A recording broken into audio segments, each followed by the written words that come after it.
వచ్చాయి. ముందుగానే దేవాదాయ శాఖ మంత్రిగా నేను ఇక్కడ పాల్గొంటున్నాననేటువంటి సమాచారం ఉండడంతో ఎక్కువ మంది ఆ సమస్యల్ని తీసుకురావడం జరిగింది. సమస్యల పట్ల అవగాహన, ఆలోచన, ఆ సమస్యలను పరిష్కరించడం ఎలా అనేటువంటి విషయాల పట్ల శ్రద్ధతో వాటన్నిటినీ కూడా చూసాం. అవసరమైన మేరకు అనుభవజ్ఞులైనటువంటి వర్ల రామయ్య గారు, అలాగే ఈ యొక్క కార్యక్రమాల్లో ముఖ్యంగా ఉన్నటువంటి బుచ్చి రామప్రసాద్ గారు కానీ, రమణ గారు కానీ సహకరించారు. మధ్యలో అశోక్ బాబు గారు లాంటి పెద్దలు కూడా ఈ యొక్క కార్యక్రమం నిర్వహణలో మనం ఏం చేయాలనేటువంటి సూచనలు ఇవ్వడం జరిగింది. 250 పైచలకు అర్జీలు, వాటిల్లో ఎక్కువ భాగం దేవాదాయ శాఖకు వచ్చి వాటిని కొన్ని ఇక్కడే పరిష్కరించగలిగాం. కొన్నింటిని దేవాదాయ శాఖ అధికారులకు పంపించి పరిష్కారం అక్కడి నుంచి తీసుకొని ఆ లబ్ధిదారులకి సమాధానం ఇవ్వడం కూడా జరుగుతుందనేటువంటి విషయం వాళ్ళకు కూడా చెప్పడం జరిగింది. కానీ ఈ కార్యక్రమంలో నేను గమనించింది, తెలుగుదేశం పార్టీ ప్రధాన కార్యాలయానికి వస్తే సమస్యతో, నిజమైన సమస్యతో వచ్చిన వాళ్ళకి ఒక పరిష్కారం దొరుకుతుంది, మాకు న్యాయం జరిగింది అని సంతోషంగా వెళ్ళేటువంటి ఆ నవ్వు ముఖాలని అర్జీదారుల్లో నేను గమనించడం జరిగింది. సామాన్యంగా వస్తారు, మంత్రులు వెళ్ళినా వస్తారు, ఎమ్మెల్యేలు వెళ్ళినా వస్తారు, పార్టీ పెద్దలు వెళ్ళినా వస్తారు, గ్రామాలకి, పట్టణాలకి. అక్కడ పరిష్కారానికి సమయం ఉండదు. వాళ్ళు ఇచ్చిన అర్జీ తీసుకొని తర్వాత సంబంధిత అధికారులకు పంపిస్తాం మామూలుగా. కానీ ఇక్కడ సమస్యకు పరిష్కారం దొరుకుతుంది. అక్కడికక్కడే కొన్ని సమస్యలను పరిష్కరించగలిగాం. కొన్ని సమస్యల్ని అధికారుల దగ్గర నుంచి సమాచారం వెంటనే నాకు కావాలని చెప్పి ఫోన్లో కాంటాక్ట్ చేసి వారికి ఇవ్వడం జరిగింది.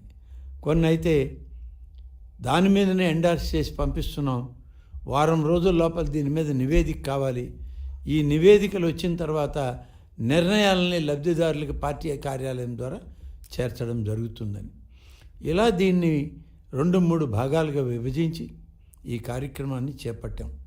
ఈ కార్యక్రమం నిజంగా ఎవరైతే నిజమైన కక్షిదారులు ఉంటారో, నిజమైన సమస్యలు కలిగిన వాళ్ళు ఉంటారో వాళ్ళకి ఒక పరిష్కార వేదిక ఇవాళ తెలుగుదేశం పార్టీ రాష్ట్ర ప్రధాన కార్యాలయం అని చెప్పి చెప్పాల్సిన అవసరం ఉంది. ఇది ప్రతినిత్యం జరుగుతుంది. ఇది ఒకరోజు ఏదో నేను వచ్చి గొప్పగా చెప్పేది కాదు. ఇది జాతీయ అధ్యక్షులుగా ఉన్నటువంటి పెద్దలు, రాష్ట్ర ముఖ్యమంత్రి శ్రీ చంద్రబాబు నాయుడు గారు తీసుకున్న నిర్ణయం ఇక్కడ అమలు చేయడంలోనే ప్రతిరోజు ఒక మంత్రివర్గ సభ్యులు, పార్టీ నుంచి ఒకరు పెద్దలు, శాసనసభ్యులు ఒకరు, లేదా పార్టీ నుంచి ఆ యొక్క సమస్యల అవగాహన కలిగిన వాళ్ళు, వీళ్ళందరూ కలిసి ఈ యొక్క కార్యక్రమంలో లబ్ధిదారుల యొక్క, లేకుంటే అర్జీదారుల యొక్క సమస్యల పరిష్కారానికి ఇవాళ ఉదయం నుంచి కార్యక్రమం మొదలైంది. ఈ కార్యక్రమం సజావుగా సాగింది. దాదాపుగా ఒక 5:30-6 గంటల వరకు కూడా ఇవన్నీ చేసి వాళ్ళందరికీ తృప్తిపరిచి పంపడం జరిగింది. సమాచారం ఇచ్చాక మరింత సంతోషిస్తారు, మరింత తృప్తి చెందుతారు. వాళ్ళకి న్యాయం చేయడమే ఈ యొక్క కార్యక్రమం యొక్క విధి విధానం. ఈ రెండింటినీ కలగలిపి తెలుగుదేశం పార్టీ కార్యాలయంలో మాకు న్యాయం జరుగుతుంది అనేటువంటి ఒక నమ్మకం, భరోసా ఇవాళ మేము ఇవ్వగలుగుతున్నాం.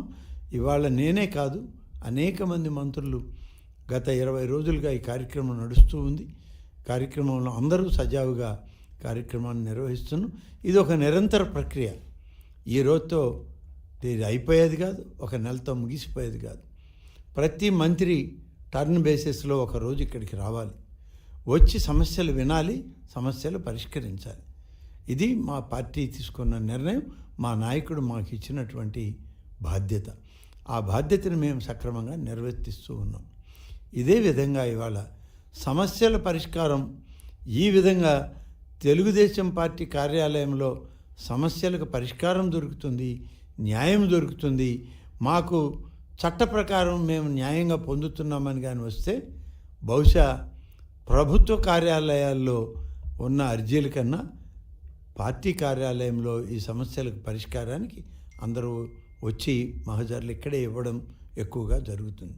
కాబట్టి ఇవాళ ఈ కార్యక్రమం చాలా పెద్ద ఎత్తున జరిగింది. మాకు కూడా ఒక తృప్తినిస్తుంది. కొన్ని గంటలు ఇక్కడ కూర్చున్నా ఈ కొన్ని గంటల్లో అనేక సమస్యలకి మనం పరిష్కారం చూపించగలిగాము. ఇది మన బాధ్యత. మన నాయకుడు మనకి ఇచ్చినటువంటి ఈ ఆలోచన మరి ఎంతో సంతోషాన్ని కలిగిస్తుంది. మేము కూడా ఇదేదో కష్టతరం, ఇన్ని గంటలు మేము ఎలా కూర్చోవాలనేది కాదు.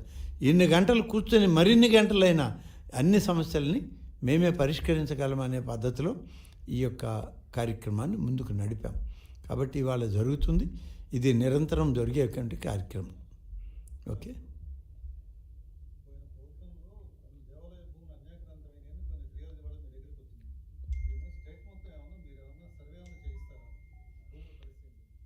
ఇప్పటికే నేను ఈ శాఖ మంత్రిగా వచ్చాక చాలా విషయాల్లో నా దృష్టికి వచ్చినవి నివేదికలకు పంపమని చెప్పి జాయింట్ కమిషనర్లకి, డిప్యూటీ కమిషనర్లకి ఆదేశాలు ఇవ్వడం జరిగింది.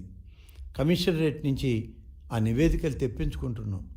మీడియాలో ఒక నెగిటివ్ రిపోర్ట్ వస్తే వెంటనే ఆ రిపోర్ట్ని సంబంధిత జిల్లా అధికారులకు పంపించి అవసరమైతే కలెక్టర్ను కూడా ఇన్వాల్వ్ అయ్యి రిపోర్ట్ ఇవ్వమంటున్నాం. ఆ నివేదికల ఆధారంగా సరైనటువంటి చర్యలు తీసుకోవడం జరుగుతుంది. ఇందులో ఎవరి స్వార్థం లేదు.